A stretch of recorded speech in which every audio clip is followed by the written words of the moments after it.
चोपडा येथील 6 जण मंगळुरू येथे केटरर्सचे काम करण्यासाठी आले होते. ते ट्रिपल सीट मोटरसायकल व आणखी एका मोटरसायकलवर ट्रिपल सीट बसून चोपड्याकडे निघाले होते.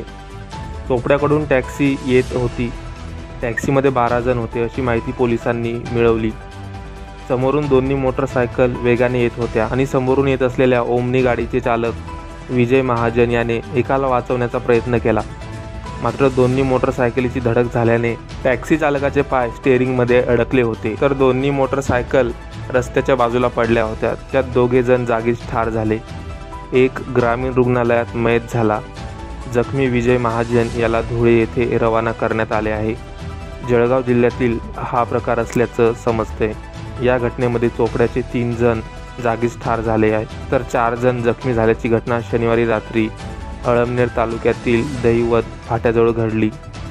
चोपडा येथील सुंदरगडी येथील शुभम पारधी, लोहियानगरमधील विजय बाळू पाटील व केवाराम पावरा असे 3 मयत झाले आहेत.